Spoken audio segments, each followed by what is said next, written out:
আমরা জানি একটাই যে আমাদের আইনজীবীর উপরে এখানে একটা সন্ত্রাসী হামলা হয়েছে। কি সে কেন্দ্র করে হচ্ছে সেটা আমরা জানি না, আমরা বলতেও চাই না। সেটা আমাদের আজকে উপস্থাপনার বিষয় নয়। আমাদের উপস্থাপনার বিষয় একটাই যে আমাদের একজন আইনজীবীর উপরে সন্ত্রাসী হামলা হয়েছে। আজকে চরপেশন উপজেলা নির্বাহী কর্মকর্তা একটি মত বিনিময় সভায় আয়োজন করে।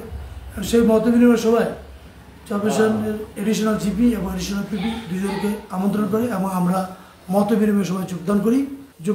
মত বিনিময় সভা শেষে আমার এডিশনাল জিপি সাহেব অ্যাডভোকেট সিদ্দিমাতাবর সাহেব মত বিনিময় সভা থেকে বের হওয়ার পরে দুলারহাট থানার 52 মামলার আসামি সদীর শাহরিয়ার এডিশনাল জিপিকে বলে যে তুই আমাকে মামলায় দিয়েছিস, আমি তোকে দেখে দেব।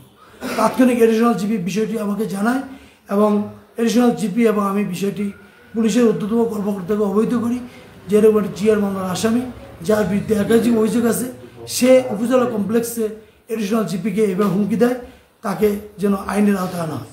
পরক্ষণে জানতে পারি যে তাকে উপজেলা কমপ্লেক্সের ভিতরেই পুলিশ গ্রেপ্তার করে। এমত অবস্থায় বিএনপির দু একজন নেতৃবৃন্দ আমাকে বলে যে আমি তাকে ছাড়িয়ে দিতাম। আসলে যেহেতু এটা আদালত এবং কোর্টের বিষয়, ওখানে পুলিশ তাকে গ্রেপ্তার করছে, আমার সুপারিশে পুলিশ ছাড়বে এরকম নিশ্চয়তা নাই। আমি ওখান থেকে সরে আসি এবং আমি তাকে অপারগতা প্রকাশ করি নেতাদেরকে।